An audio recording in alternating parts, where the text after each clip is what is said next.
After about a year after that incredible high, you found out you had cancer. What was it like to get that diagnosis?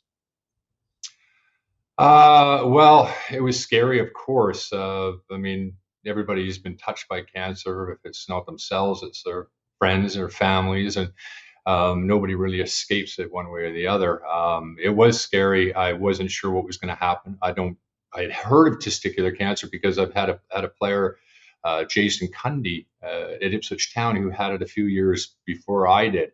And then there was other players after me. John Hartson, I played with at West Ham United. He got it. He found it late, but he still managed to get through it. It was in his lungs and it actually went into his brain, a little bit like Lance Armstrong. Mhm. Baghdadis, we had a young lad at West Ham actually at 20 pass away after I left.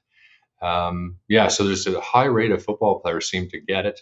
Alan Stubbs, another player at Everton, I remember had testicular cancer. So it was just something that sort of came out of nowhere. And I remember feeling the lump. And I got to my physio, made a call right away to the club.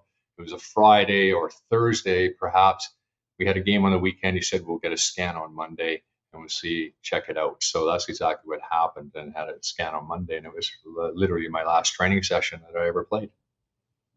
So very fortunate you found it early, but it still resulted in your career coming to an end. It did. I mean, it was sort of a forced retirement. I had a little bit of problems with the chemotherapy. I didn't feel great after it.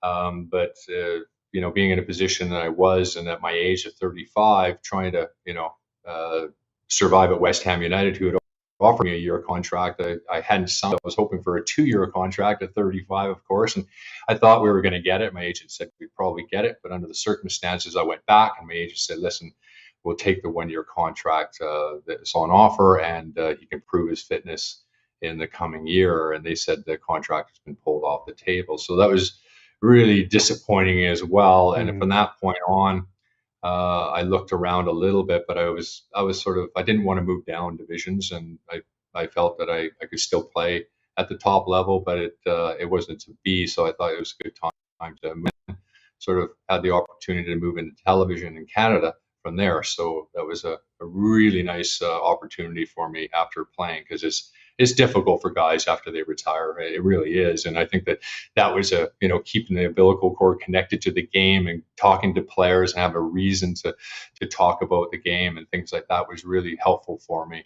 And sort of eased your way from playing into retirements and doing something else, but still being connected to the game was really, really good.